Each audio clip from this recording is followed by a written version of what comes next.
ఓం శ్రీ గురుభ్యో నమః. ఓంకారం బిందు సంయుక్తం నిత్యం ధ్యాయంతి యోగినః కామదం మోక్షదం చైవ ఓంకారాయ నమో నమః. సదాశివసమారంభాం వ్యాసశంకరమధ్యమాం అస్మదాచార్యపర్యంతాం వందే గురుపరంపరాం. శంకరం శంకరాచార్యం కేశవం బాదరాయణం సూత్రభాష్యకృతో వందే భగవంతో పునః పునః. ధ్యానమూలం గురోర్మూర్తిః పూజామూలం గురోపదం మంత్రమూలం గురుర్వాక్యం మోక్షమూలం గురుకృపా. హరి ఓం.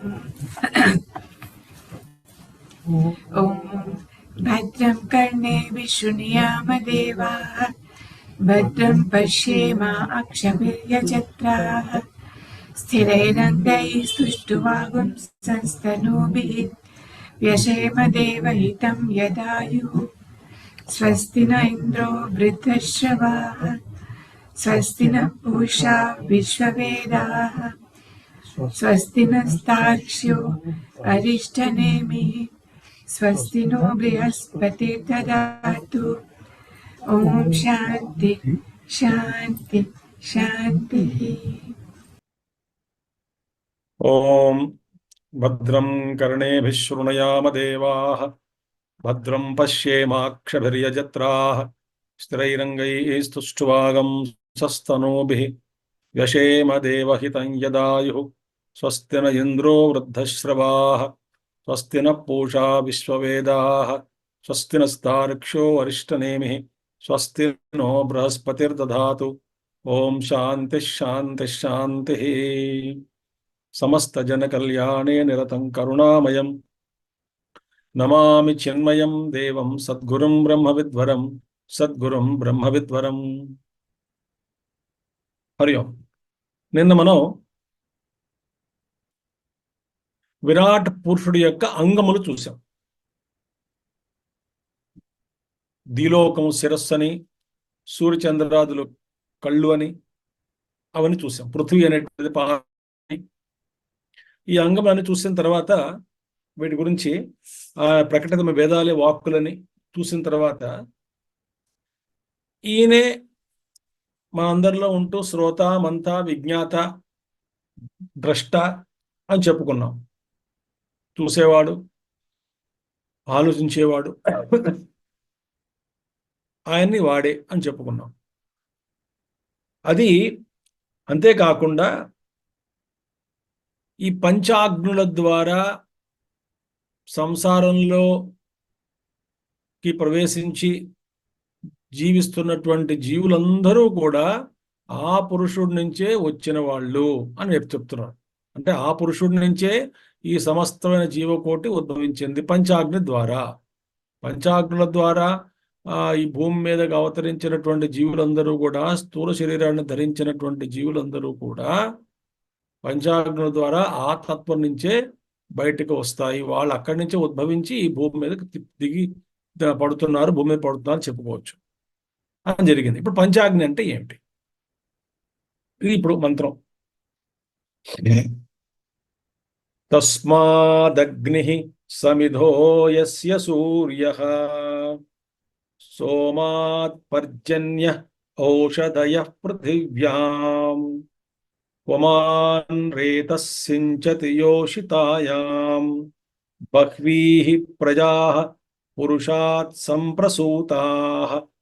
తస్మాదగ్ని సమిధో యస్య సూర్యః సోమాత్ పర్జన్య ఔషధయః పృథివ్యాం పుమాన్ రేతః సించతి యోషితాయాం బహ్వీః ప్రజాః పురుషాత్ సంప్రసూతాః.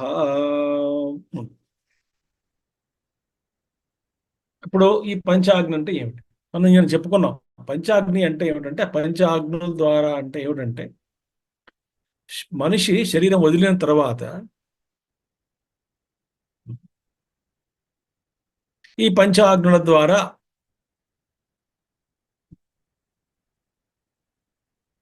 మొదటి మెట్టు, రెండవ మెట్టు, మూడవ మెట్టు, ఇలాగా 4-5 మెట్లు ఉంటాయి. మెట్లు అంటే ఓ, 2 పైకి ఎక్కడం, మూడోది అక్కడ ఉండడం అలా అనుకోండి, ఏదో మళ్ళీ తిరిగి రావడం. ఈ ఒక సర్కిల్, అది ఒక చక్రం. ఈ జీవుడు ఆ ల- ఆ చక్రం చుట్టూ అంటే ఆ స్టెప్స్ చూసి ఫాలో అవుతూ ఆ కేంద్రాల ద్వారా వస్తూ మళ్ళీ జన్మెత్తుతాడు. ఏమిటది అని చెప్తున్నారు ఇక్కడ. ఇప్పుడు మొట్టమొదటి మంత్రం చూడండి, 5 యజ్ఞాలు చెప్పుకున్నాం తర్వాత, అంటే మంత్రంలో వస్తుంది. తస్మాత్ పరస్మాత్ పురుషాత్ ప్రజా అవస్థాన విశేష రూప అగ్ని. ఇక్కడ ఆ పురుషుడి నుంచే ఆ పురుషుడి నుంచే అగ్ని పుట్టింది. ఇక్కడ అగ్ని అంటే ఏంటంటే స్వర్గలోకము, ద్యులోకము లేదా స్వర్గలోకం. ఇప్పుడు స్వర్గలోకాన్ని దేంతో పోల్చారు? అగ్ని. సో మొదటి అగ్ని ఏమిటి అక్కడ? స్వర్గలోకం. ఆ పురుషుడి నుంచే ఈ అగ్ని పుట్టింది. స్వర్గలోకం అనేటువంటిది అగ్ని పుట్టింది. స్వర్గలోకం అంటే ఏమిటిట? ప్రజా అవస్థాన విశేష రూప. స్వర్గం అనేటువంటిది ఈ జీవుల యొక్క పరిణామంలో, ఈ సంసార చక్రంలో పడి తిరుగుతున్నటువంటి జీవులకి స్వర్గం అనేటువంటిది తాత్కాలికమైనటువంటి విశ్రామం తీసుకునేటువంటి జగ లోకం. ప్రజా అవస్థానం అంటే ట్రాన్సిట్ రెసిడెన్స్ అని చెప్పుకోవచ్చు. మధ్యలో అతిథి గృహాలు ఉంటాయి కదా, అతిథి గృహాలు లేకపోతే విశ్రామ గృహాలు ఉంటాయి కదా. అలాగే జీవుడికి చాలా చాలా నిగూఢమైన రహస్యం ఇది. ప్రజా అవస్థాన విశేష రూప అంటే అసలు ఈ జీవులందరికీ కూడా ఈ ఆ స్వర్గం చూడండి. ప్రతి జీవి కూడా నార్మల్గా చూసుకుంటే ఆ ఇక్కడ స్వర్గం అంటే చాలా ఒక పెద్ద రేంజ్తో ఉన్నటువంటిది, అందులోనూ చాలా ఉన్నాయి. కానీ ప్రతి జీవి కూడా మరణించిన తర్వాత మళ్ళీ ఇంకొక శరీరం ధరించే లోపల ఒకానొక లోకంలో, ఒకానొక తలంలో, ప్లెయిన్ లో విశ్రాంతి తీసుకుంటాడు. ఎందుకంటే అసలు విశ్రాంతి అంటే ఏమిటో అప్పుడు తెలుస్తుంది. విశ్రాంతి తీసుకున్న తర్వాత, నేను ముందు సాధారణమైన భాషలో చెప్తున్నాను, తీసుకున్న తర్వాత ఇక్కడ అంటే ఉపనిషత్తుల్లో ప్రస్తావించినటువంటి విషయాలు ఇతర చోట్ల ప్రస్తావించినటువంటివి, మహాత్ములు చెప్పినటువంటివి అవన్నీ క్రోడీకరించి చెప్పుకుందాం కొంతసేపు. ఎప్పుడైతే ఇంకా ఉపనిషత్తు ఏముంటుంది, శరీరం విడిచేటప్పుడు జీవుడు ఎప్పుడు విడుస్తాడట శరీరాన్ని? వచ్చే జన్మకి పొందాల్సినటువంటి శరీరం లభ్యమైన తర్వాత ఈ జీవుడు వదిలేస్తాడు ఉంది. ఇక్కడ అర్థం ఏంటంటే ఈ శరీరం నుంచి వదిలిన వెంటనే మరో శరీరంలోకి నేరుగా వెళతాడు అని అర్థం కాదు. అక్కడ మధ్యలో ఒక కాలం ఉంటుంది. కానీ ఈ శరీరం ఆ శరీరం వదులుతున్నప్పుడు వచ్చే జన్మకి ఏ విధంగా ఉండాలి అనేటువంటి ఒక బ్లూ ప్రింట్ తయారవుతుంది.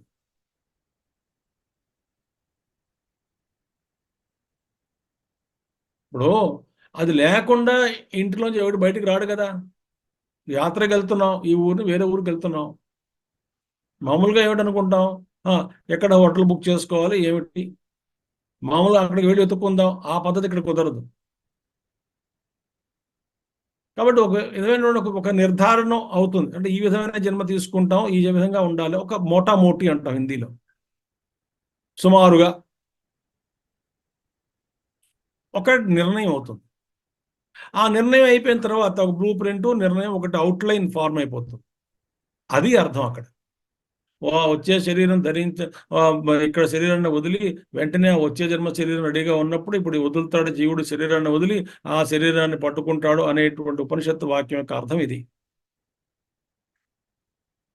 అయిన తర్వాత ఇక్కడ విశ్రామం తీసుకుంటాడు. విశ్రామమే స్వర్గం. ప్రతి జీవి కూడా స్వర్గం అంటే స్వర్గలోకం ఉంది, లేదని కాదు. కానీ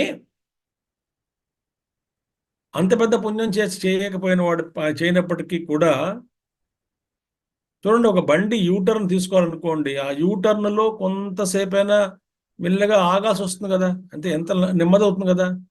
అదేవిధంగా ఇతను కూడా ఈ శరీరాన్ని మళ్ళీ కొత్త శరీరం తీసుకునేటప్పుడు బ్లూ ప్రింట్ అవుట్లైన్ తయారైపోయింది ముందే, శరీరం వదులుతున్నప్పుడే ఆ యొక్క డ్రాయింగ్ తయారైంది. తర్వాత విశ్రాంతి తీసుకుంటాడు కొంతసేపు, తీసుకున్న తర్వాత మళ్ళీ ఉపక్రమిస్తాడు, విజృంభిస్తాడు వచ్చే జన్మ తీసుకోవడానికి. అప్పుడు ఈ బ్లూ ప్రింట్ని అనుసరించి ఒక మోటామోటీ హిందీలో చెప్పుకుందాం, సుమారుగా ఒక అవుట్లైన్ డ్రా అయింది కాబట్టి దాన్ని అనుసరించి ఈ జన్మకి అంటే ఏ వాసనల్ని వీడు ఖర్చు చేసుకోవాలి వచ్చే జన్మలో, చాలా ఉన్నాయి సంచిత కర్మ. అందులో కొంత భాగం బయటికి లాగాడు. అవన్నీ కూడా ఖర్చు చేసుకోవడానికి, అనుభవించడానికి, సుఖ దుఃఖాలు పొందడానికి ఈ బ్లూ ప్రింట్ అవుట్లైన్ని బట్టి ఏ గర్భంలో మళ్ళీ ప్రవేశిస్తే, ఏ కుటుంబంలో పుడితే, ఏ వాతావరణంలో పుడితే నా కర్మని నేను ఖర్చు చేసుకోవడానికి, వాసనలు ఖర్చు చేసుకోవడానికి వీలుగా ఉంటుందో అన్నటువంటిది అది దేవతలు కొంతమంది నిర్ణయిస్తారు, వీడికి సహాయం చేస్తారు. అదిగో అదొక చాలా మంది ఉన్నారు దేవతలు అక్కడ. వాళ్ళు ఏమంటారు, ఇది నీ బ్లూ ప్రింట్ కాబట్టి, నువ్వు ఇది కాబట్టి, ఇలా ఉంది కాబట్టి నువ్వు ఈ విధంగా తీసుకోవాలి కాబట్టి అని చెప్పి ఇక్కడ తీసుకో అని చెప్పి, ఆ కర్మ అనేటువంటిది లోపల నుంచి కర్మ ఈశ్వరుడు నిర్ణయిస్తాడు మొట్టమొదటి, అన్నిటికన్నా మూలంగాను. అందరికీ ఆశ్రయం అధిష్టానం ఆయనే కాబట్టి ఆయనే నిర్ణయిస్తాడు. ఈ దేవతలు అనేటువంటి వాళ్ళు పరిచారకుల్లాగా ఆయన ఆదేశాలను అనుసరించి వీడికి అవన్నీ చెప్పి, వీడికి ఆ బుద్ధిలో వీడు మళ్ళీ ఆ బుద్ధిని పుట్టించి ఆ జన్మ తీసుకుందాం, ఆ విధంగా తీసుకుందాం అని చెప్పి జన్మ తీసుకుంటాడు. ఆ పరిస్థితులు ఇంత తతంగా ఉంటుంది ప్రతి జన్మకి కూడా. ఎక్కడ పుడితే నా వాసనలు ఖర్చు అవుతాయో అది.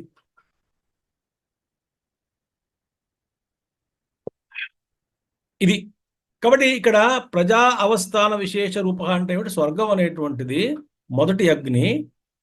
ఈ సంసారంలో ఉన్నటువంటి జీవులు జన్మ ఎత్తక ముందు, చనిపోయిన తర్వాత ఏదో కొంచెం పాపం, ప్రతి జీవుడు ఏదో పుణ్యం చేస్తుంటాడు కదా, దాన్ని అనుభవించడానికి కొంతసేపు స్వర్గానికి వెళ్తాడు. వెళ్ళిన తర్వాత అక్కడ కొంతసేపు అవస్థాన రూపంలో ఉంటాడు, రెస్ట్ తీసుకుంటాడు, విశ్రాంతి స్థానం తీసుకున్న తర్వాత దాన్ని మొదటి అగ్ని అన్నారు. ఇప్పుడు మొదటి అగ్ని ఏమిటి రాసుకోండి.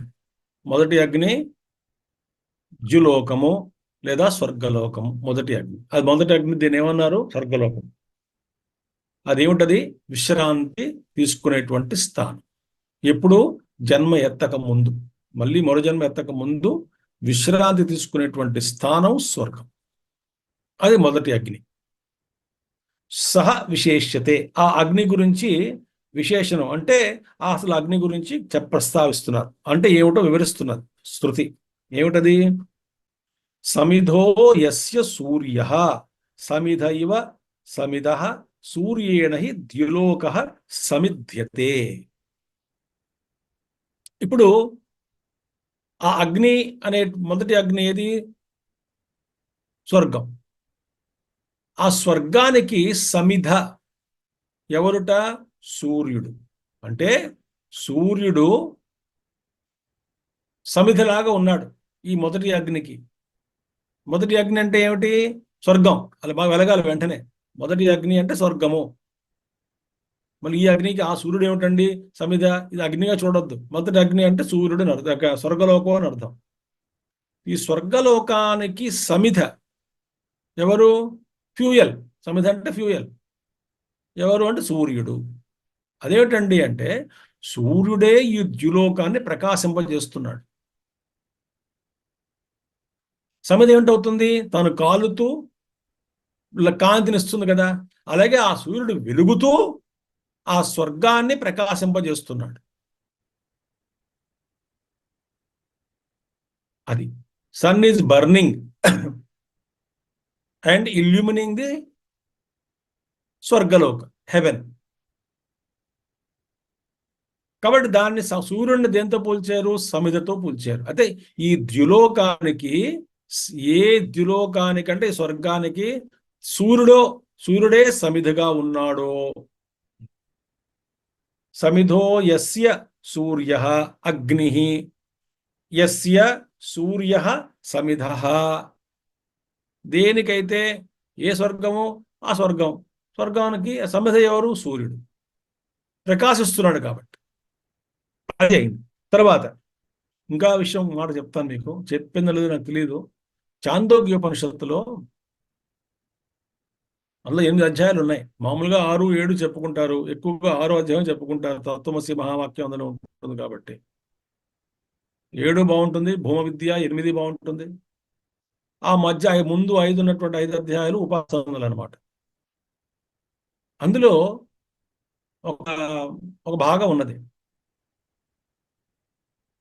సూర్యుడు ఏ లోకంలో ఎటు నుంచి ఉదయిస్తాడో ఉందండి. ఏ లోకంలో సూర్యుడు ఎటు నుంచి ఉదయిస్తాడు అంటే మన భాష, మన దిక్కులతో పోల్చుకుంటే ఏదో ఒక ప్రమాణంగా తీసుకుని మన దిక్కులు పెట్టుకుని, అంటే ఉత్తరము, దక్షిణము, తూర్పు, పడమర, ఈ 4 దిక్కులు పెట్టుకుని, అలాగే అవాంతర దిశ అంటే ఈశాన్యము, నైరుతి, వాయువ్యము, ఆగ్నేయము, ఈ అవాంతర దిశములు అంటే 8 దిక్కులు ఉన్నాయి. ముఖ్యంగా 4 తీసుకుందాం ముందు. మనకి ఒక్కొక్క లోకంలో, కొన్ని లోకాలలో సూర్యుడు ఉత్తరాన ఉదయిస్తాడు. అంటే మన దృష్టిలో చూసుకుంటే, మన లోకంతో పోల్చుకుంటే మనకి ఉత్తరం అయింది, కానీ వేరే లోకంలో అక్కడ సూర్యుడు ఉదయిస్తున్నాడు ఉత్తరం నుంచి. అంటే ఆ ఉత్తర దిక్కు అనేటువంటిది ఆ లోకంలో తూర్పు అయింది. ఏ లోకాల్లో సూర్యుడు పశ్చిమాన ఉదయిస్తున్నాడు, ఏ లోకంలో సూర్యుడు ఉత్తరాన ఉదయిస్తున్నాడు, ఏ లోకంలో సూర్యుడు తర్వాత దక్షిణాన ఉదయిస్తున్నాడు, మన భూలోకంలో సూర్యుడు తూర్పును ఉదయిస్తున్నాడు. అంటే ఉదయిస్తున్నటువంటి దిక్కును తూర్పు అన్నాం. తూర్పును ఉదయించడం కాదు, ఉదయిస్తున్న దిక్కును తూర్పు అన్నాం. సరే, తూర్పును ఉదయిస్తాడు అంటాం మనం. ఆ భాషలో కొంచెం లోపమే అయితే చెప్పుకోవడం. తూర్పును ఉదయించడం కాదు, సూర్యుడు ఉదయిస్తున్నటువంటి దిక్కును తూర్పు అన్నాం. కానీ దీంతో మనం ప్రమాణంగా తీసుకుని చూసుకుంటే ఒక్క లోకంలో ఉపనిషత్తు ఏముంటుంది? కొన్ని లోకాల్లో ఇక్కడ ఉదయించాడు, అక్కడ ఉదయించాడు, ఇక్కడ ఉదయించాడు అని. స్వర్గంలో ఎక్కడ ఉదయిస్తాడు అక్కడ ఉంది అందులో. అంటే ఏమిటి? ఇవన్నీ కనబడుతున్నటువంటి సూర్యుడు కాకుండా ఈ సూర్యుడికి చాలా పొరలు ఉన్నాయి. లోకాలు ఎక్కడున్నాయి? సూక్ష్మంగా ఉన్నాయి. ఈ సూర్యుడు ఎలా ఉన్నాడు? సూక్ష్మంగా ఉన్నాడు కూడా. స్థూలము ఆయన కూడా సూక్ష్మంగా కొన్ని ఉన్నాయి. ఆయన కూడా ఆయన లోపల చాలా పొరలు ఉన్నాయి.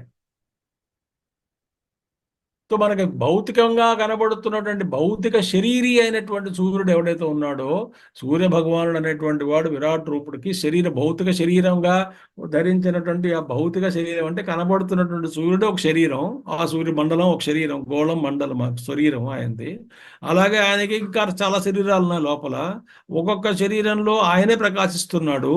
ఏ లోకంలో అది ప్రకాశిస్తున్నాడు ఆ సూర్యుడే, సూక్ష్మంగా ఉన్న సూర్యుడు, ఆ లోకానికి సంబంధించిన సూర్యుడు ఆ లోకాన్ని ప్రకాశిస్తున్నాడు. ఇలా చెప్పుకుంటూ పోతే ఈ ఉపనిషత్తు అసలు ఎంత అంతమే కాదు.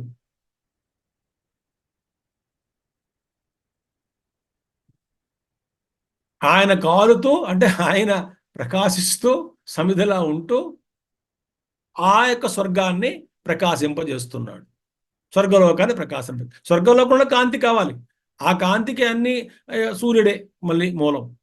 ఏ సూర్యుడు? ఈ సూర్యుడే, కానీ లోపల ఉన్న పొరల్లో ఉన్నటువంటివి ఆ సూర్యుడు మన లోపల ఉన్న చైతన్యం వృత్తుల్ని ప్రకాశింపజేస్తున్నా చేస్తూ.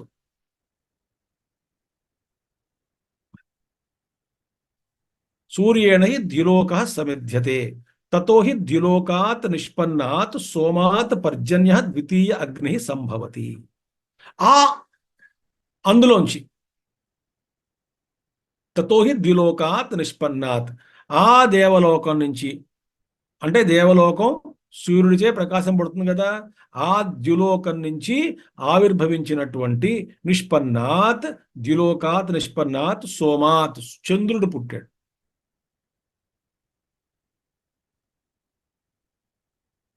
చంద్రుడు పుట్టిన తర్వాత చంద్రుడు కారణంగా పర్జన్య అనేటువంటిది వస్తుంది, వర్షం.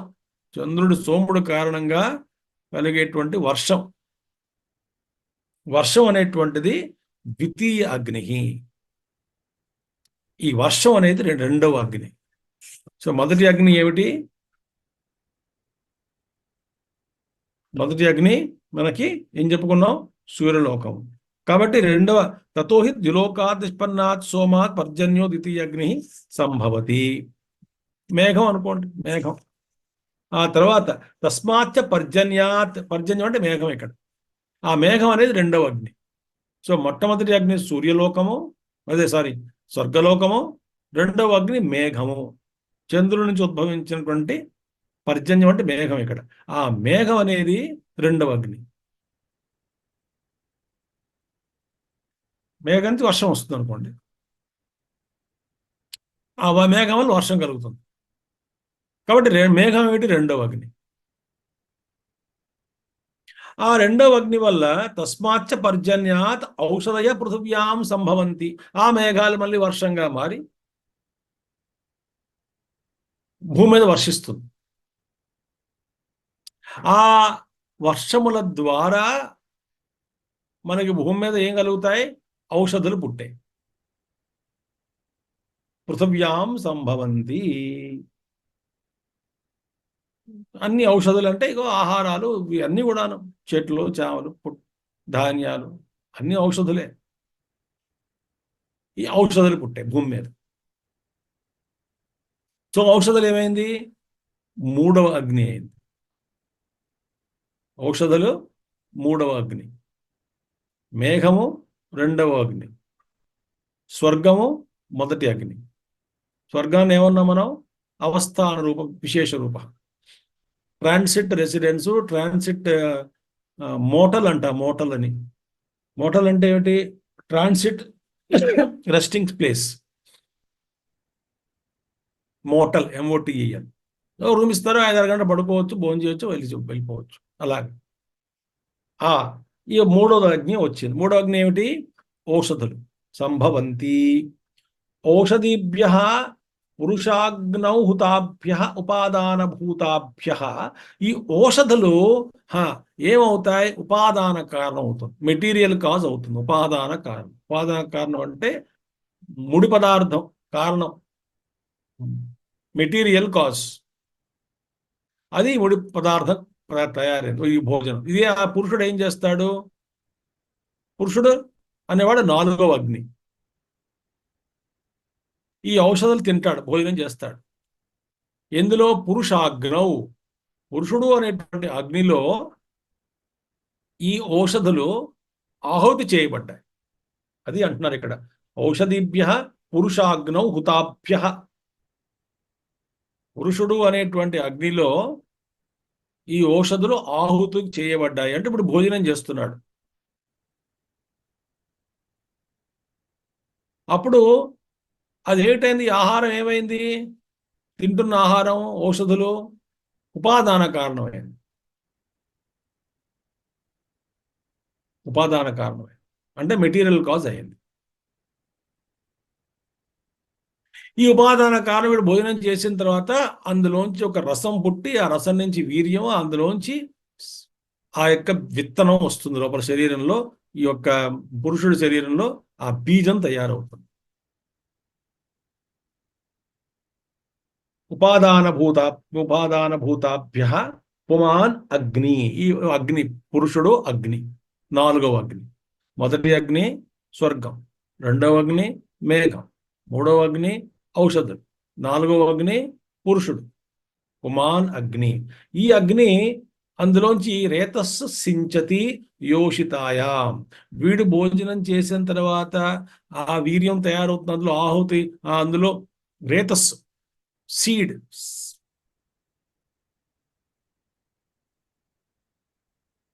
స్పెర్మ్, ఓవమ్, ఆ సీడ్ అన్నం నుంచే పుట్టింది. అది అలోపల తయారైంది పురుషుడిలో. అయిన తర్వాత వాడేం చేస్తాడు? ఆ పురుషుడు సించతి యోషితాయాం సించతి. ఆ స్త్రీ యోనిలో వీడు ఆ బీజాన్ని నాటుతాడు. ఆ స్త్రీ యోషిత్ అంటే ఇక్కడ యోని స్త్రీ గర్భం, అదొక అగ్ని. ఆ అగ్నిలో ఈ పురుషుడు అనేటువంటి వాడు దాన్ని ఆహుతిగా చేస్తాడు.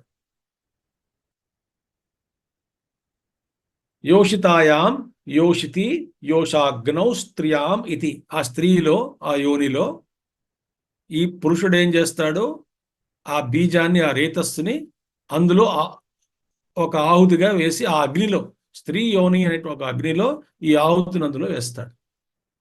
అది స్త్రీ అనేటువంటిది 5వ అగ్ని. మొట్టమొదటిది స్వర్గం ఒక అగ్ని, తర్వాత 2వ అగ్ని మేఘం, 3వ అగ్ని ఔషధులు, 4వ అగ్ని పురుషుడు, 5వ అగ్ని స్త్రీ.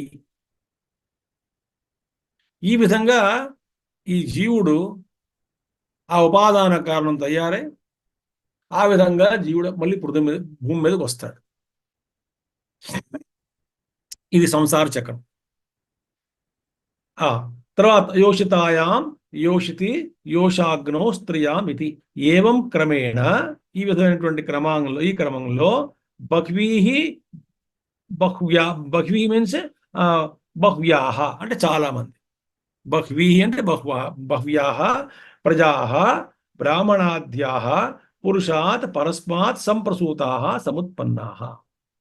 బహ్వీహి బహ్వ్యాహ అంటే చాలా మంది, ప్రజాః ఎవరో బ్రాహ్మణ క్షత్రియ వైశ్య శూద్రులు అంటే సంస్కారాలు గుణతః, గుణ బ్రాహ్మణులు, గుణ వైశ్యులు, గుణ క్షత్రియులు, గుణ శూద్రులు. చాతుర్వర్ణ్యం మయా సృష్టం గుణకర్మ విభాగశః. ఈ విధంగా బ్రాహ్మణాద్యాః ఎక్కడి నుంచి పుట్టారు, పరస్మాత్ పురుషాత్ పరస్మాత్ సంప్రసూతాః సముత్పన్నాః. ఈ విధంగా ఈ క్రమంలో ఈ సమస్తమైనటువంటి ప్రజలందరూ కూడా ఆ పురుషుడి నుంచే ఉద్భవించారు. ఈ పంచాగ్నుల కార్యక్రమం ద్వారా, ఈ ఒక ప్రోసెస్ ద్వారా అందరికీ మళ్ళీ భూమి మీద. ఇది పెద్ద వ్యవస్థ. అసలు ఈ వ్యవస్థ అసలు ఎంత మనం ఆలోచిస్తే అసలుకి అర్థం కాదు మనకి. ఈ వ్యవస్థ అర్థం కాదు మనకి. అందుకే అంటారు, ఈశ్వరునైనా అర్థం చేసుకోవచ్చేమో కానీ మాయను అర్థం చేసుకోలేము. మాయ ఎవరికి అందదు.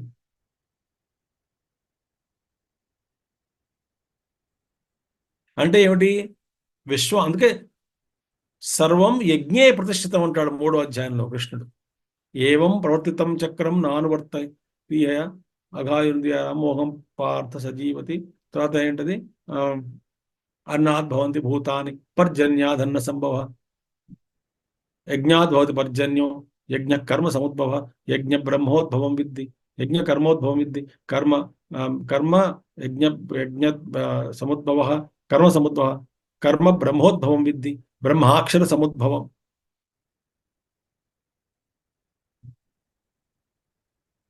ఈ చక్రం అంతా కూడా నిత్యం యజ్ఞే ప్రతిష్ఠితం. ఈ అంతా కూడా యజ్ఞంలో ప్రతిష్ఠితమైంది. అందుకనే ఈ విశ్వంలో యజ్ఞమే జరుగుతున్నది. అంటే ఆల్వేస్ సంథింగ్ ఈజ్ ఆఫర్డ్ అంటూ సంథింగ్. మనం తినే ఆహారం అదొక ఆహుతి.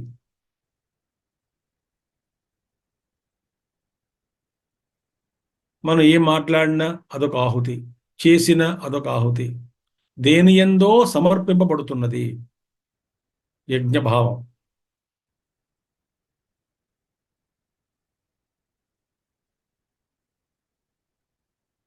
అందుచేత ఈ అంతా కూడా ఆయన పరమాత్మ నుంచే ఉద్భవించి అన్నీ కూడా సంసారం అంతా చక్రం నడుస్తుంది అని చెప్పడం జరిగింది. ఇంకా ఏం వచ్చాయి ఆ పురుషుడి నుంచి, చాలా వచ్చాయి, పెద్ద లిస్ట్ ఉంది. ఇప్పుడు ఏంటది, తస్మాత్ కించ కించ కర్మ సాధనాని ఫలాని చ తస్మాదేవ ఇత్యాహ. కథం అది. ఇంకా ఏమిటి, మళ్ళీ అందులోంచే ఆ, కర్మ సాధనములు అంటే ఈ ఆమ్, చూద్దాం, యజ్ఞయాగాది కర్మనికి సంబంధించిన సాధనాలు ఏవైతే ఉన్నాయో అన్నీ కూడాను మళ్ళీ అందులోంచే ఉద్భవించాయి. పరమాత్మ నుంచే వచ్చింది అని అర్థం. సో కర్మ సాధనాలు, మళ్ళీ ఫలానిచ, ఆ కర్మలకి ఫలితాలు. ఇప్పుడు చూడండి, ఇవన్నీ నిర్దేశించబడింది. ఈ కర్మకి ఈ ఫలితము, ఈ కర్మకి ఈ ఫలితము, ఈ కర్మకి ఈ ఫలితము, ఈ కర్మ ఈ ఉద్దేశంతో చేస్తే ఈ ఫలితము, ఇదే కర్మ వేరే ఉద్దేశంతో చేస్తే ఇది ఫలితము, ఏ ఉద్దేశంతో చేస్తే ఎలా ఫలాలు ఇవ్వాలి అని మొత్తం కూడా నిర్ధారించబడింది ఆల్రెడీ. అది దైవ శాసనం. ఆ ఫలాలు తస్మాదేవ ఇత్యాహ. దాని ఇప్పుడు చూడండి, మాకు అసలు అర్థం చేసుకోవాలి మనం. ఇప్పుడు కోరిక ఉందండి, మనకు కోరిక కలిగింది. ఆ కోరికని తీర్చుకోవడానికి కర్మ చేయాలి. ఆ కర్మ విధి విధానాన్ని ఎవరిచ్చాడు మనకి? ఈశ్వరుడే ఇచ్చాడు.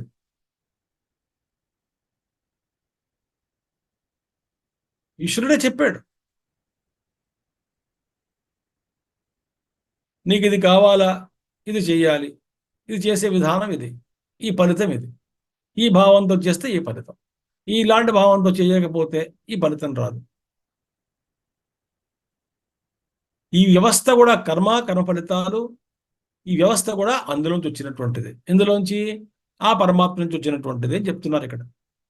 తస్మాదృచ సామయజూంషి దీక్షాః యజ్ఞాశ్చ సర్వే క్రతవో దక్షిణాశ్చ సంవత్సరస్య యజమానశ్చ లోకాః సోమో యత్ర పవతే యత్ర సూర్యః తస్మాదృచ సామయజూంషి దీక్షాః యజ్ఞాశ్చ సర్వే క్రతవో దక్షిణాశ్చ సంవత్సరస్య యజమానశ్చ లోకాః సోమో యత్ర పవతే యత్ర సూర్యః. అందులో వచ్చిన వేద మంత్రాలు, వేద కర్మకాండ అంతా. తస్మాత్ పురుషాత్ రుచః, ఋగ్ మంత్రాలు, ఋగ్వేద మంత్రాలు. ఋగ్వేద మంత్రాలు అంటే ఏమిటి? నియత అక్షర పాద అవసానాః గాయత్ర్యాది ఛందో విశిష్టాః మంత్రాః. ఇక్కడ ఋగ్వేద మంత్రాలు ఒక క్రమబద్ధంలో ఉంటాయి. ఒక్కొక్క దానికి ఛందస్సు కాకుండా ఒక్కొక్క పంక్తిలో నిర్ణీతమైన అక్షరాలు ఉంటాయి. గాయత్రి ఛందస్సులో మొదటి లైన్లో 8, రెండో దాంట్లో 8, మూడో దాంట్లో 8 ఉండాలి, మొత్తం 24 ఉండాలి గాయత్రి ఛందస్సు. అలాగే అనుష్ఠుప్ ఛందస్సు, చాలా రకరకాల ఛందస్సులు చాలా ఉన్నాయి. కాబట్టి ఇందులో ఈ నిర్ణీత సంఖ్యలో ఉన్నటువంటి అక్షరాలు ఉండాలి, పాదాలు ఉండాలి. ఎన్ని పాదాలు? 3 పాదాలు, అలా ఎన్నో మొత్తానికి అవసరమైనటువంటి అక్షరాలు. ఇది ఋగ్వేద మంత్రాలు. ఎందులోంచి వచ్చాయి? అందులోంచి వచ్చినటువంటి ఆ పురుషుడి నుంచి ఉద్భవించినవే ఋగ్వేద మంత్రములు. తరువాత సామ పాంచభాక్తికం చ సాప్తభాతికం చ స్థోభాది గీత విశిష్టం. ఇది సామ మంత్రాలు. సామం అంటే ఏం లేదు, ఋగ్వేద మంత్రాలనే గానం చేయబడితే సామవేదం పుట్టింది. ఋగ్మంత్రాలని గానం చేసామనుకోండి, గానం అంటే మన ఇష్టం వచ్చినట్టు గానం చేయడం కాదు, దానికి మళ్ళీ విధానం ఉంది. గానం చేయబడదు. సామం అంటే గానం గీయతే, సమగానం అంటాం, అందుకనే సామగానం అంటాం. ఋగ్వేద మంత్రాలే గానం చేయబడితే సామవేదం అయింది. అవునా? ఇందులో పాంచభాక్తికము, తర్వాత సప్తభాక్తికం అని ఉంటుంది. భాక్తికం అంటే ఉన్నటువంటి ఒక రాగాలు, అందులో 5 రాగాలు, 7 రాగాలు భాక్తికం. కానీ మళ్ళీ చాందోగ్యంలో వస్తాయి అవన్నీ కూడా. 7 ఈ మంత్రాలు, సామంత్రాల్లో పాంచభాక్తికం 5 రాగాలు, సాప్తభాక్తికం 7 రాగాలు. ఈ 5 రాగాలు అంటే ఏమిటి? దాని పేరు చూడండి: హింకార, ప్రస్తావ, ఉద్గీత, ప్రతిహర, నిదాన. వీటి పేర్లు పాంచభాక్తికం యొక్క పేర్లు, 5 పేర్లు. చాందోగ్యం మనం చెప్పుకున్నప్పుడు మేము చెప్పుకున్నప్పుడు చెప్పుకున్నాం అవన్నీ కూడా సామగానంలో వస్తాయి. హింకార, ప్రస్థావ, ఉద్గీత, ప్రతిహర, నిదాన. ఇవి సాప్తభాక్తికమో 7 రాగాలు. అందులో అవేమిటి? ఈ చెప్పుకున్న 5, ఇంకొక 2 యాడ్ చేయాలి. ఏమిటది? ఆది, ఉపద్రవ. మొత్తానికి ఇవన్నీ కూడా ఈ సామవేదంలో ఇవన్నీ వీటితో కూడుకుని ఉన్నటువంటి సామవేదం. పాంచభాక్తికము, సాప్తభాక్తికము, ఇవన్నీ. తర్వాత స్తోభాది. స్తోభ అంటే పెక్యూలియర్ వే ఆఫ్ సింగింగ్ అనమాట. అది ఒక విధమైనటువంటి ఒక గానం, గీత విశిష్టం, గానం చేయబడేటువంటి గానం చేసే విధానం. దానికి ఈ స్తోభానికి ప్రత్యేకమైన అర్థం అనేవి లేదు, కానీ ఒక విధమైనటువంటి ఒక రాగంతో పాడతారు. ఉదాహరణకి మనకి తైత్రీయంలో వస్తుంది, ఆ ఊహా ఊహా ఊ అహమన్నమహమన్నమహమన్నం ఓహమన్న అహమన్నాదోహమన్నాదోహమన్నాదః అహగ్గశ్లోకకృత్ అహగ్గశ్లోకకృత్ అహగ్గశ్లోకకృత్ అహమస్మి ప్రథమజారుతాస్య పూర్వం దేవేభ్యో అమృతస్య నాభాయి అని వస్తుంది మంత్రాలు. ఇక్కడ ఆ ఊహా ఇవన్నీ కూడా స్తోభాలు, సామంలో స్తోభాలు లాంటివి. ఇలాంటివి వీటికి అర్థం అర్థం ఆ విధంగా పాడతారు. ఇవన్నీ అదే గీత విశిష్టం అంటే పాడేటువంటి విధానం. ఇది సామంత్రాలు. ఇవన్నీ కూడా ఎక్కడి నుంచి ఉద్భవించే? మళ్ళీను ఆయన నుంచి ఉద్భవించినవే. ఎవరి నుంచి? ఆ పురుషుడి నుంచి ఉద్భవించినవే.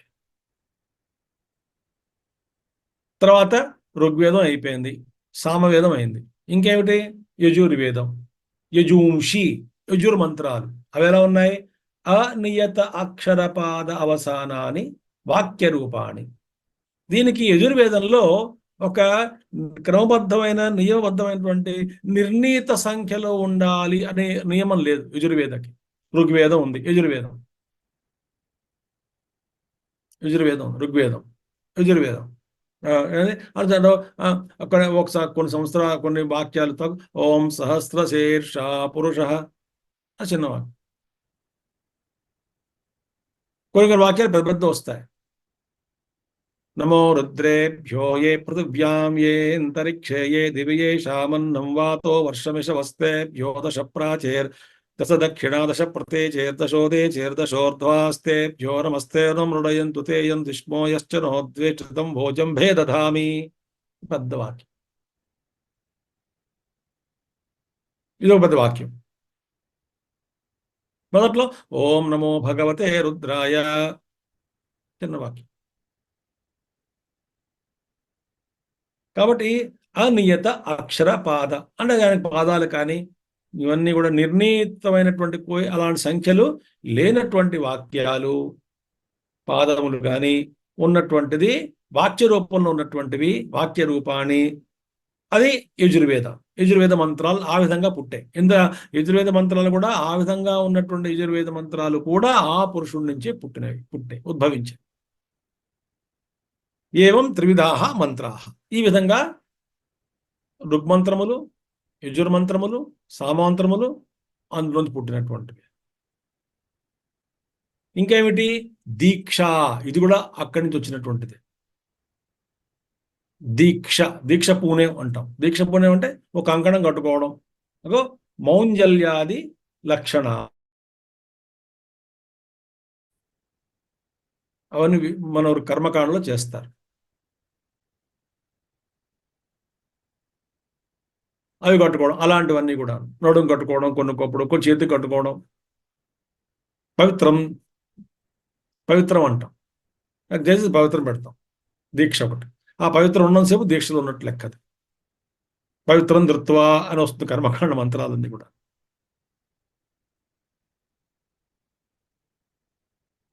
ఇలాంటి లక్షణాలతో అంటే యజ్ఞములు అంటే దీక్ష అది దీక్ష అంటే ఎనీ రిలీజియస్ ప్రాక్టీస్ అనమాట. ఒక సంకల్పంతో దీక్షతో అవన్నీ కూడా ఏ దీక్ష ఎలా చేయాలి అని ఆయన వచ్చిన ఆ కర్మకాండలో వచ్చినటువంటి అన్ని కూడా ఆ ఈశ్వరుడు ఇచ్చినటువంటివే.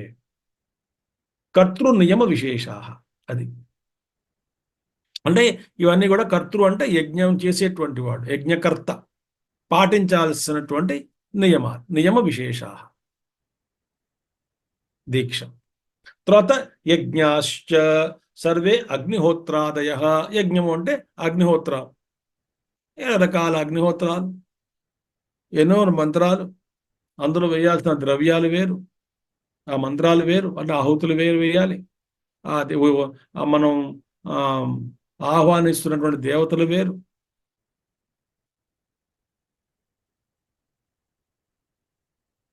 క్రతవ సయూపాహ. క్రతువు అంటే యూపం.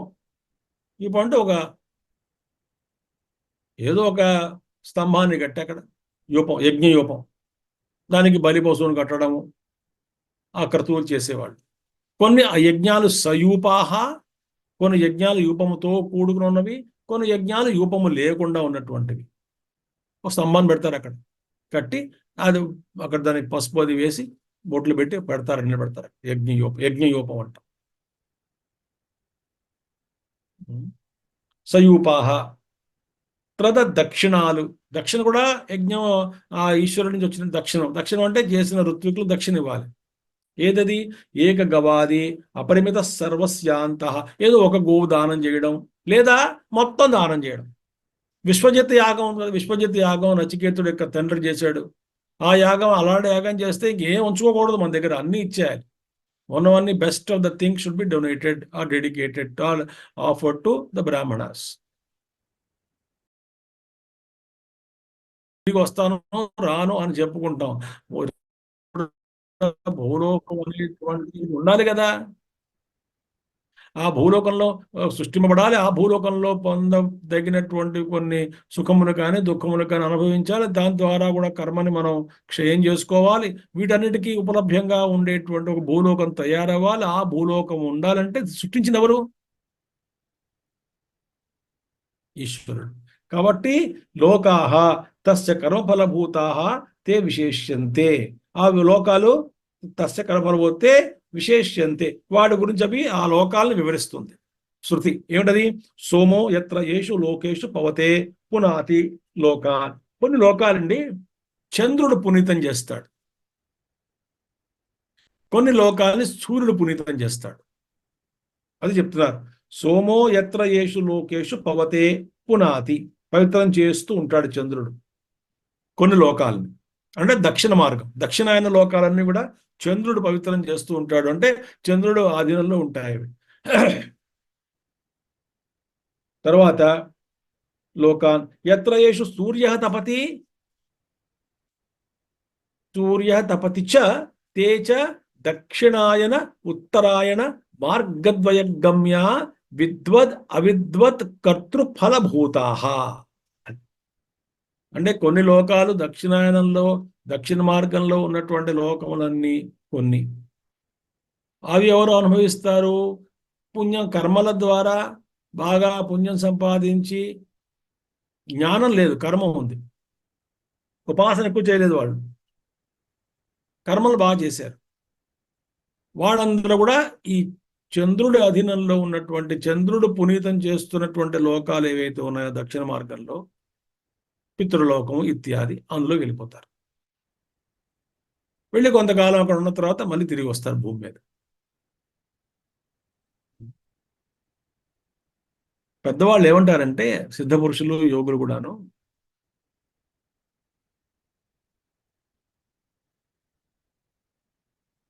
ఇంకో మాట చెప్తాను మీకు ఇప్పుడు, ఆ ప్రస్తుతం వచ్చింది గుర్తుకొచ్చింది కాబట్టి. మనకి ఏ ఫంక్షన్కైనా, ఏ శుభకార్యానికైనా ముహూర్తము అంటాం. వివాహ ముహూర్తము, ఉపనయన ముహూర్తము, గృహప్రవేశ ముహూర్తము అంటాం. అన్నిటికీ ముహూర్తాలు పెడతాం. ఈ ముహూర్తము అనేటువంటి కాన్సెప్ట్ అనేది ఎక్కడ పాశ్చాత్య దేశాల్లో లేదు, మనకే ఉంది. అది ముహూర్తం అంటాం. అదే ముహూర్త బలం అంటాం. అసలు ముహూర్తం అంటే ఏమిటి అంటే అదొక కాల విశేషం. కాల విశేషం. ఈ కాల విశేషం అంటే అర్థం ఏమిటి అంటే ఆ కాలంలో, ఆ ముహూర్తంలో, ఆ సమయంలో జరగాల్సిన పని జరిగితే శుభం కలుగుతుంది. మంచి ముహూర్తంగా ఉంటే బలం ఎక్కువ ఉంటుంది. వివాహ ముహూర్తంనో, ఉపనయన ముహూర్తంనో. ఇక్కడ ఒక మహాయోగి ఒక ఆయన ఏమన్నారంటే ఒక రహస్యం చెప్పారు అందులో. అసలు ఏమిటి అంటే ముహూర్తంలో ఆ టైంలో దేవతలు భూమి మీదకి రావడానికి ఒక యోగ్యమైనటువంటి వాతావరణం కల్పింపబడుతుంది. ఒక మార్గం ఏర్పడుతుంది ఆ ముహూర్త కాలంలో. అంటే వీళ్ళు ఏ పరిస్థితిలో ఏ ఏ కాలంలో ఈ యొక్క ఇవన్నీ కూడా ఈ యొక్క అంత విశ్వం అంతా కూడా ప్రాణంతో నిండింది, శక్తితో నిండినటువంటిది. అంటే ఎటువంటి అలజడులు లేకుండా వాళ్ళకు సుగమంగా ఉండేటువంటి స్థితిలో వాళ్ళు భూమి మీదకు వచ్చి మనల్ని ఆశీర్వదించడానికి వీలుగా ఉన్నటువంటి సమయం ముహూర్తం. ఆ ముహూర్త కాలంలో దేవతలు వస్తారు. అంటే వాళ్ళని మనం పిలిస్తే వాళ్ళకి రావడానికి ఈ మార్గం సుగమంగా ఉంటుంది. అది ముహూర్తం అంటాం. ఇక్కడ అది రహస్యం. అలాగే మనం ఇక్కడ ఈ యొక్క చంద్రలోకం అనుకున్నాం కదా, చంద్రలోకానికి తిరుగుతారు. ఎక్కడ? చంద్రుడు అధీనం. చంద్రలోకం అంటే పితృలోకాలు ఇట్లాంటివి అన్ని దక్షిణ మార్గంలో ఉన్నటువంటి, దక్షిణాయనంలో దక్షిణ మార్గంలో ఉన్నటువంటివి అన్నీ కూడా అదే లోకాలు కూడా. ఈ జీవులందరూ అక్కడికి వెళ్ళిన తర్వాత కొంతకాలం పుణ్యాన్ని అనుభవించి కర్మల ద్వారా వెళ్ళారు వాళ్ళు. వాళ్ళ పెద్ద జ్ఞానం ఉపాసన ఏం చేయలేదు, కర్మలు చేశారు. అనుభవిద్దాం, సుఖంగా ఉందాం అనే ఉద్దేశంతో కర్మలు చేశారు.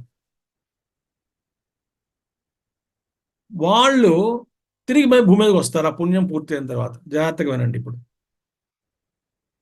మనం పితృపక్షం అంటాం కదా, నవరాత్రుల ముందు వచ్చేటువంటి 15 రోజులు.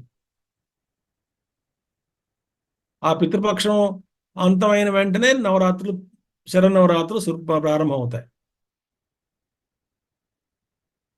ఈ పితృపక్ష 15 రోజులు కూడా ఈ పితరులకి, అంటే భూమి మీద వెళ్ళిపోయి కొంతకాలం ఆ పుణ్యలోకాల్లో ఉండి వాళ్ళు మళ్ళీ ఒక కట్ట కట్టుకుని ఒక గుంపు దిగుతారు ఆ పితృపక్షంలో.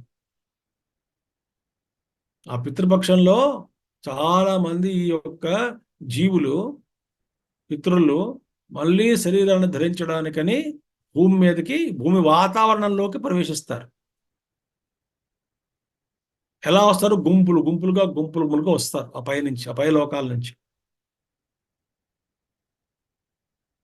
వాళ్ళకి ఈ 15 రోజులు కూడా వాళ్ళు అవతరించడానికి, భూమి మీద ప్రవేశించడానికి ఆ యొక్క మార్గము, కాలము చాలా సుగమంగా ఉంటుంది. ఒక మార్గం ఏర్పడుతుంది వాళ్ళకి. అందుకే పితృపక్షంలో ఏ శుభకార్యాలు పనికిరాదు అంటే అశుభం అని కాదు. అక్కడ మనం మూర్ఖులం కాబట్టి అలా అర్థం చేసుకుంటాం. అశుభం అని కాదు. ఒకప్పుడు భూమి మీద ఉండి మన పూర్వీకులు మనకు నేర్పించినటువంటి వాళ్ళు, సంస్కారాలు నేర్పించినటువంటి వాళ్ళు, భూమి మీదకి వచ్చి పనిచేసినటువంటి వాళ్ళు, ఏదో సుఖాలు కష్టాలు అనుభవించి వెళ్ళిపోయినటువంటి వాళ్ళు, ఏదో పుణ్యం సంపాదించుకొని మళ్ళీ భూమి మీదకి తిరిగి వస్తున్నారు మన మధ్య మళ్ళీ జన్మెత్తడానికని, శరీరం ధరించడానికని. వాళ్ళకి స్వాగతం పలుకుతాం. కాబట్టి 15 రోజులు వాళ్ళకి సంబంధించినటువంటి క్రియల్లోనే మనం నిమగ్నం అవుదాం. వాళ్ళకి కావాల్సినటువంటి కొన్ని కర్మలు చేయడం, వాళ్ళని ఆహ్వానించడం. కాబట్టి వాళ్ళ యందే చాలా ఇంపార్టెంట్. వాళ్ళందరూ తిరిగి వస్తున్నారు కాబట్టి 15 రోజులు వాళ్ళ మీదే దృష్టి పెట్టుకుని జీవిద్దాం. వాళ్ళ కోసం ఈ 15 రోజులు మనం కేటాయించి వాళ్ళ కోసం, వాళ్ళ గౌరవార్థం మనం వ్యవహరిద్దాం. మనం ఇతరత్రా ఇంకా కార్యక్రమం మనం పెట్టుకోవద్దు సుమా. ఏవి కొనుక్కోవడం, షాపింగ్లు ఇలాంటివి చేయొద్దు సుమా. ఎందుకని? ఇవన్నీ మనకు కాదు, మన భోగం కాదు. వాళ్ళు వస్తున్నారు, వాళ్ళందరూ వస్తున్నారు. ముందు వాళ్ళ కోసం మనం జీవిద్దాం 15 రోజులు అన్నటువంటి ఒక విధమైనటువంటి జీవన విధానాన్ని ఇచ్చినటువంటి వాళ్ళ ఋషులు. Focus on them because they are coming back to earth. Invite them. మిగతా సమయంలో రావాలంటే వస్తారు, ఒకరిద్దరు వస్తారు. కానీ గుంపులుగా ఒక చాలా మంచి కాలం ఏంటి వాళ్ళకి భూమి మీద అవతరించడానికి. ఈ భూ పృథివీ వాతావరణంలోకి ప్రవేశించి మళ్ళీ శరీర ధారణం చేసుకోవడానికి వెనక్కి వస్తున్నారు కాబట్టి వాళ్ళు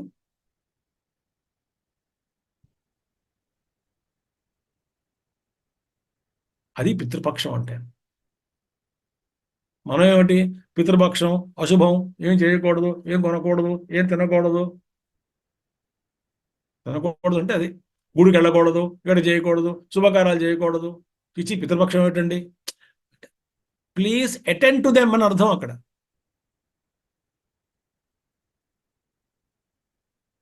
ఆ మూర్ఖత్వం మిగులుతుంది మనకి. అందులో ఉన్నటువంటి విజ్ఞానము, పవిత్రత అది అర్థం అది పోతుంది.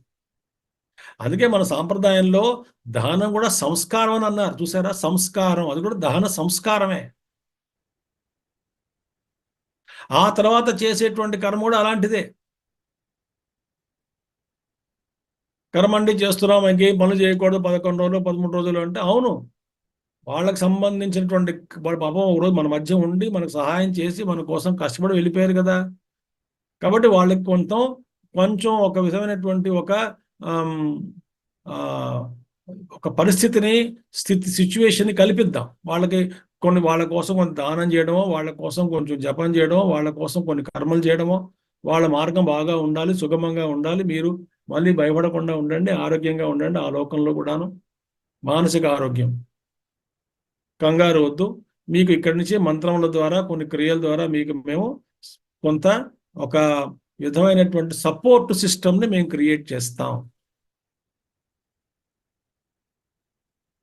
అని. ఆ 11 రోజులు 12 రోజులు కూడా ఏం పని చేయకుండా, మిగతా పట్టుకోకుండా వాళ్ళ ఇందే ధ్యాస ఉంచాలి.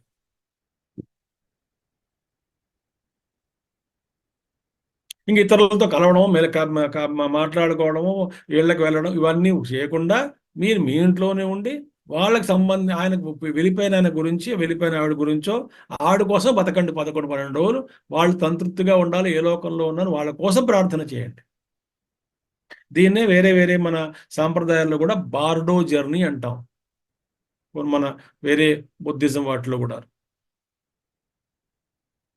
వాళ్ళ కోసం వాళ్ళ యాత్ర బాగా జరగాలి. దీన్నే మన వాళ్ళు ఏమంటారు, వైతరణి నది దాటుతారు అంటారు. అందరూ దాటక్కర్లేదు, కానీ మామూలుగా ఏదో వైతరణి నది ఉంటుంది, గోదానం చేస్తే తోక పట్టుకుని వాళ్ళు గోవు అటుపక్క తీసుకెళ్తుంది అంటాం. అంటే ఇవన్నీ కూడా వాళ్ళకి సుగమంగా ఉండాలి, ఆరోగ్యంగా ఉండాలి, వాళ్ళ మానసిక ఆరోగ్యం ఉండాలని చెప్పి ఒక విధమైనటువంటి మనం ఇక్కడి నుంచి ఆపరేషన్ చేస్తున్నాం వాళ్ళ కోసం. మా ఋషులు ఇచ్చినటువంటి మన సాంప్రదాయాలు కానీ చాలా నిగూఢమైనటువంటివి.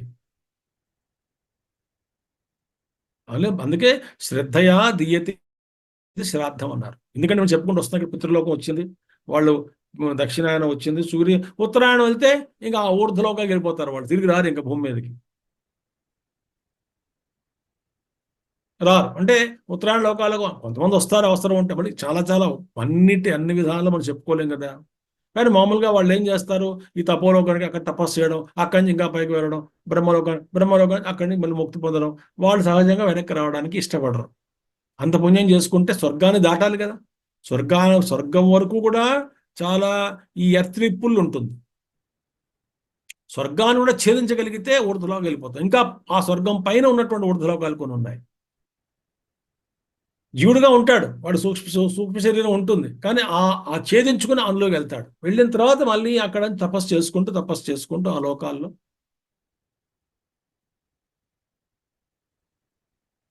కాబట్టి మార్గద్వయ గమ్యాహ, ఈ 2 మార్గాల ద్వారా పొందబడేటువంటివి ఈ లోకాలు.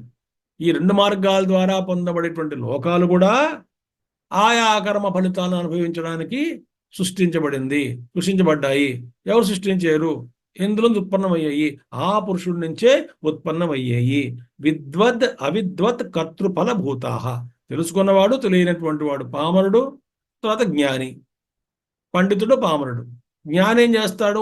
జ్ఞాని అంటే ఇక్కడ సగుణోపాసకుడు, ఉపాసన చేసుకుంటూ ఆ ఊర్ధ్వలోకాలకు వెళ్తాడు. ఇతరత కర్మ మీదే పెట్టుకున్నటువంటి వాడు అవిద్వాన్, వాడికి ఊర్ధ్వలోకం దృష్టి వాడి దృష్టి అంతా ఎక్కడ ఉన్నది?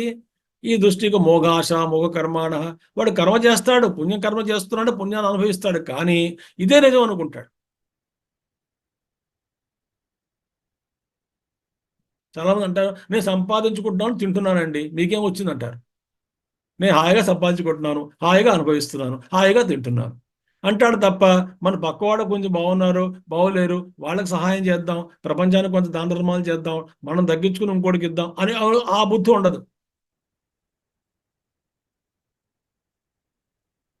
వాడు ఇంట్లో వాళ్ళని పట్టించుకోడు. నేను సంపాదించుకుంటున్నాను, నేను బతుకుతాను. మరి మీ అన్న చెల్లెలు రా, అప్పచెప్ప అన్నదమ్ములు ఉన్నారా, అప్ప చెల్లెలు ఉన్నారా, వాళ్ళు సహాయం చేయి అంటే వాళ్ళ కర్మ వాళ్ళది, నేను నా కోసం బతుకుతాను, నేను సంపాదించుకుంటున్నాను అంటాడు తప్ప మూర్ఖుడు. అలా మూర్ఖుడు చూశాను నేను జీవితంలో. వాడు కర్మ చేసుకుంటాడు, పుణ్యాన్ని అనుభవిస్తున్నాడు, కానీ ఆ అజ్ఞానంలో ఉన్నాడు అక్కడ. వాడేం ఆ కర్మ అనుభవిస్తాడు, మరి వెనక్కి వస్తాడు భూమి మీదకి. కాబట్టి అవిద్వన్. విద్వాన్ అంటే ఇక్కడ ఉపాసకుడు ఏం చేస్తాడు, ఊర్ధ్వలోకాలకు వెళ్ళి అక్కడి నుంచి ఆ బ్రహ్మతత్వాన్ని పొందుదామని తాపత్రయంతో వాడు కష్టపడుతూ ఆ మార్గాన్ని ఎంచుకుంటాడు. ఇది మనకి భగవద్గీతలో కూడా ఈ దక్షిణ మార్గం, ఉత్తర మార్గం అన్ని వస్తాయి, కృష్ణుడు చెప్తాడు. సరేనా? ఇవాళ ఇక్కడ ముగిద్దాం మనం. రేపు 7వ మంత్రంలో ఇంకా ఏమొస్తాయి, ఆ పురుషుడి నుంచి ఏం సృష్టించబడ్డాయి రేపు చూద్దాం. ఓం పూర్ణమదః పూర్ణమిదం పూర్ణాత్ పూర్ణముదచ్యతే పూర్ణస్య పూర్ణమాదాయ పూర్ణమేవావశిష్యతే. ఓం శాంతి శాంతి శాంతి. హరి ఓం శ్రీ గురుభ్యో నమః. హరి ఓం సద్గురునాథ్ మహారాజ్ కీ జై. దక్షిణామూర్తి గురు పరంపరాయై నమః. శుభం. స్వస్తి.